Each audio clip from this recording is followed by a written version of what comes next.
Fala pessoal, sejam bem-vindos a mais um episódio aqui do nosso Foster Talks, edição especial Arnold Sports Festival 2024. Felipe Testoni, seja bem-vindo. Muito obrigado.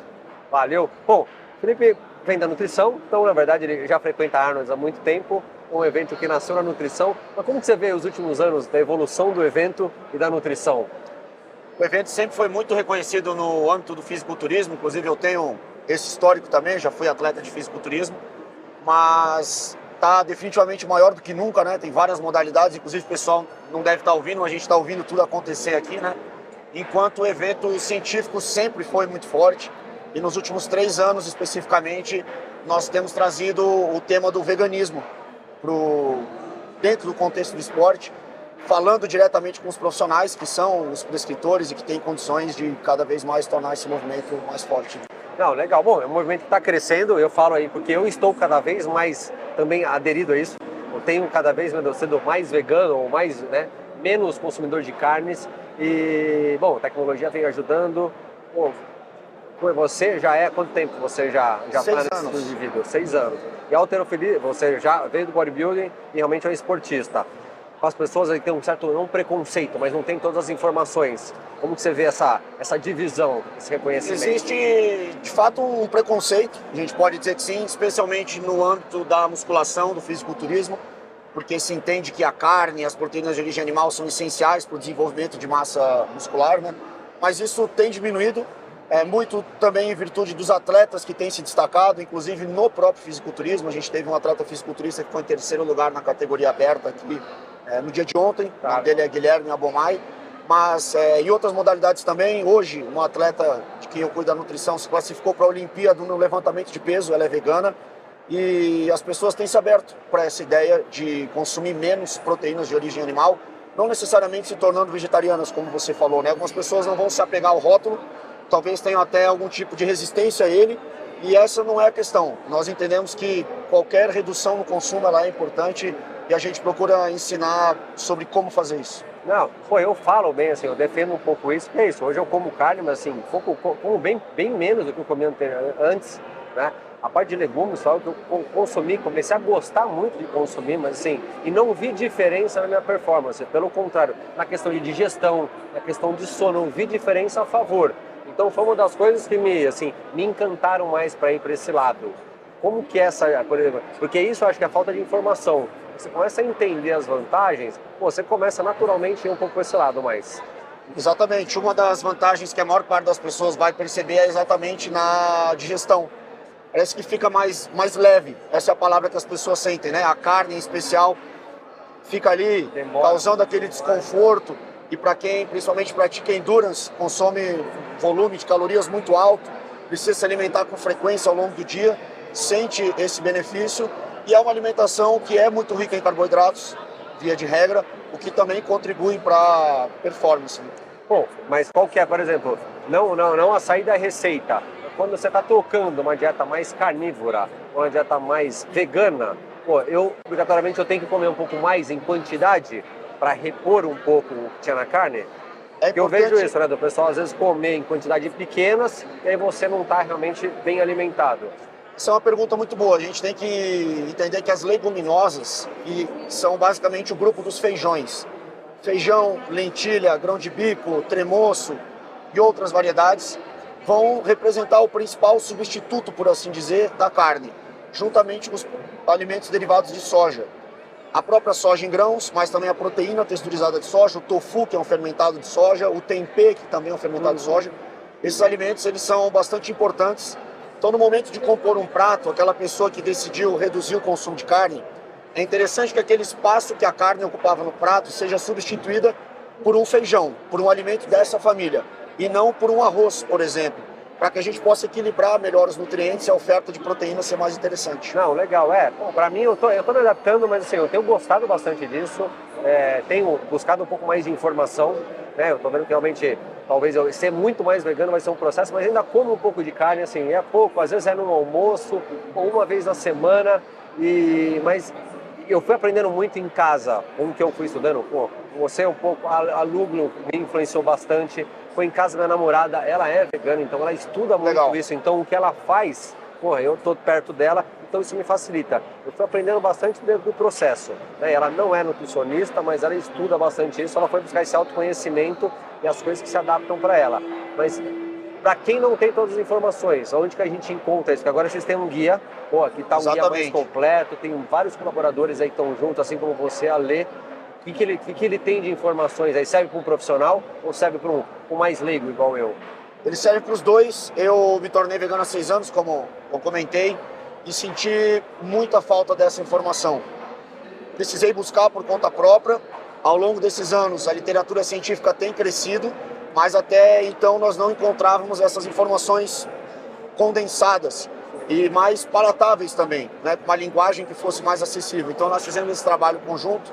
A Lê foi quem organizou, eu sou o principal autor, mas junto com outros nutricionistas também, nós escrevemos esse documento que é tanto para o profissional quanto para o público em geral, que vai detalhar como organizar e planejar uma dieta completamente à base de plantas para conseguir manter ou eventualmente, inclusive, melhorar a sua performance. Porque, na verdade, as pessoas, de forma geral, não estão trocando uma dieta pela outra. As pessoas, de certa forma, não sabem muito bem como se alimentar, né? Todo mundo se alimenta talvez no automático.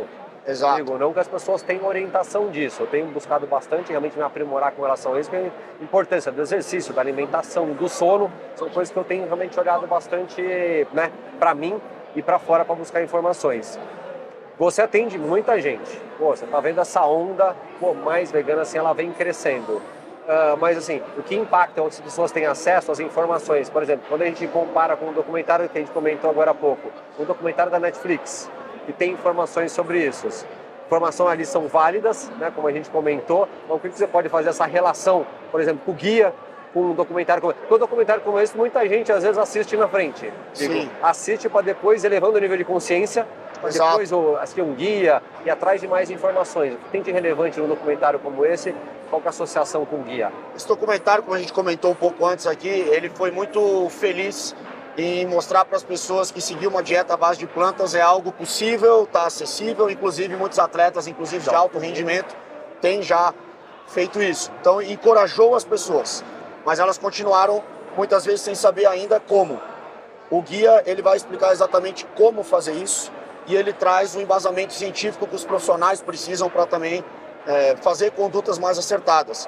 O documentário ele tem definitivamente falhas, por assim dizer, tem questões ali que são polêmicas do ponto de vista científico, discutíveis inclusive, mas isso não tira o mérito dele de ter chamado a atenção para o assunto. Exato. E o guia agora ele vem, podemos considerar como um complemento que realmente embasa aquelas informações de uma maneira mais interessante. E além desse, existem outros, né? Porque assim, como um assunto, não é que é um assunto novo, mas é um assunto que não tem tantas as informações. Tem alguns outros comentários, alguns informativos? Não especificamente sobre o esporte, né? A gente tem outros que vão falar do veganismo ou de uma dieta mais à base de plantas como um todo. Tem um super recente agora que mostra a dieta dos gêmeos, né? É verdade. Que é bem interessante. Tá. E a gente tem que entender que o documentário, ele tem, via de regra, o desejo de levar uma mensagem. Então ele vai se utilizar de argumentos que contribuem para essa mensagem que quer ser passada, o que também naturalmente vai ser alvo de muitas críticas. Eu penso que nós, enquanto consumidores de informações, precisamos assistir a esse tipo de material com cautela e procurar filtrar aquilo que está lá, tirar aquilo que é mais interessante para si, mas buscar confirmar essas informações com profissionais que de fato estudam o assunto antes de sair aplicando qualquer coisa na sua vida. Hoje tem sido difícil, né, na área da saúde, separar o joio do trigo. As pessoas se sentem confusas. Um dia esse alimento é bom, outra hora não é mais, esse alimento é um vilão, o outro é um mocinho. E, em verdade, não existe isso de alimento, vilão e mocinho. É um contexto, né? Não é aquilo que a gente come algumas vezes que vai impactar a nossa saúde, mas sim aquilo que a gente faz de maneira continuada. Então, esse é um desafio, definitivamente. E, às vezes, até a ordem, né, do que você está comendo, vai influenciar bastante. Pode impactar na própria sensação de saciedade, né? Depende o que você come primeiro na sua refeição. Vai fazer com que mais cedo você sinta que aquilo já é o suficiente ou não. São questões que podem impactar. O nutricionista é o profissional adequado para dar esse tipo de orientação e eu recomendo para todo mundo que puder. Mas também é legal dizer que comer bem não é uma ciência de foguetes, aí, como dizem os americanos, né? Não é um negócio ultra complexo, porque isso também às vezes previne as pessoas de terem esse cuidado. É como se fosse, nossa, isso é tão confuso, Não. eu vou deixar para olhar para isso um pouco mais para frente, ou quando eu tiver alguém de fato me orientando. E não é exatamente necessário. No geral, a gente entende que uma alimentação saudável ela é à base de plantas, mesmo para aqueles que ainda consomem carne em alguma quantidade, a maior parte da alimentação deveria ser à base de plantas. Quando eu digo planta, não é necessariamente a salada, né?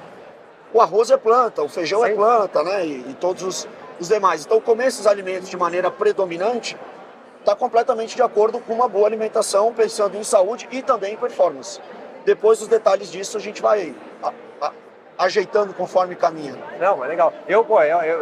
Assim como no bodybuilding, eu tinha um certo preconceito lá atrás, quando eu não entendia tudo. Por isso que eu falei, o legal da proposta do canal, você vê, ele promove muito treino em casa, treino no condomínio, que as pessoas realmente consigam ter essa frequência e recorrência mais saudável, seja dentro de casa. Alimentação é uma outra coisa. Porque se você tem um conhecimento disso, você vai se preparar, ou está mais acessível, você vai fazer melhor. Se você não tem, você vai ficar vindo de iFood, vai trazer as coisas de fora, que muitas vezes você vai ver o que é prático, Sim. não que relativamente é saudável. Eu falei, eu tenho a oportunidade de ter uma namorada em casa que tem feito umas coisas muito boas, estuda sobre o assunto, então para mim ficou muito próximo. Então hoje eu treino em casa muito, não que eu só treino em casa, mas eu mantenho uma rotina, me alimento melhor, mas porque está tudo muito mais prático. E a coisa que eu falei, né? As coisas às vezes confundem, porque é um excesso de informação, né? Mas assim, um guia como esse é uma curadoria. Exato. Você, a Lê, os profissionais, às vezes que têm esse direcionamento, já fazem essa curadoria. Então, se você acompanha essas pessoas, você já começa a ter um direcionamento. Falta quando você está acompanhando várias frentes diferentes, aí você não sabe, será que é melhor a planta, será que é melhor a carne, eu posso ter os dois? Aí realmente vira meio que uma confusão. A pessoa realmente, não sei nem o que eu posso fazer, continua fazendo o que está fazendo. Muitas vezes é melhor não fazer nada, né? Do que sair seguindo todas as estratégias possíveis, né? E muitas vezes antagônicas, né? Mas esse trabalho de curadoria, que muito bem definiu, ele é feito também pela Sociedade Vegetariana Brasileira, que é a entidade que organizou esse guia, por assim dizer. E nós temos materiais não só voltados especificamente para o esporte, mas pensando inclusive nas várias fases da vida. Nós temos guias para bebês, para crianças, para adultos. Agora o de nutrição esportiva ele complementa isso. E esses materiais são muito práticos, com exemplos de cardápios. Então as pessoas têm condições de, a partir dali, ir modificando aquilo que fazem no dia a dia, no seu tempo, inclusive, que acho que é algo que é importante de ser mencionado. Verdade. Não é como se fosse a partir de amanhã eu vou mudar a minha vida completamente. É o que eu posso fazer amanhã, que é um pouquinho melhor em relação ao que está sendo feito hoje, e aos poucos isso vai se transformando até que a alimentação esteja tem que fazer essa transição, não? E elevando o nível de consciência, conhecimento, autoconhecimento, né? Conhecimento sobre tudo Sim. isso e autoconhecimento, você vai fazer uma transição. É igual a questão de exercício, se tornar um bodybuilder não é um processo de curto prazo, como a maioria das pessoas que entram numa academia querem.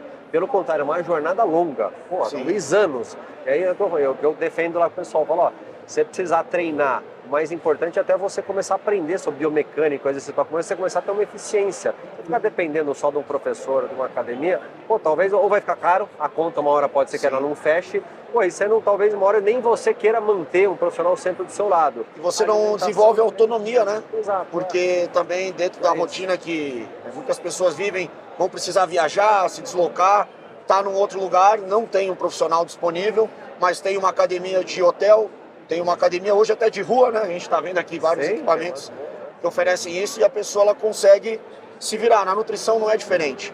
O nutricionista ele faz aquele plano que serve para as condições normais de temperatura e pressão dentro da minha casa, mas quando eu vou num buffet, eu preciso saber o que escolher, ou dentro daquelas opções, o que é melhor para mim. Talvez não seja o ideal, muitas vezes não vai ser, mas o que nessas condições é o melhor que eu posso fazer. Eu acho que o exercício e a alimentação caminham na mesma direção nesse sentido. Não, legal. Bom, eu falo por experiência, né, prática minha, vivenciei, dei as erradas, fui buscar informação, aprendi, acho que melhorei em todos esses aspectos, comecei a gostar. Eu achei que no começo eu fosse sentir um pouco dessa falta, eu não estou comendo a carne, será que então eu não estou tão preparado, eu vou cansar mais rápido?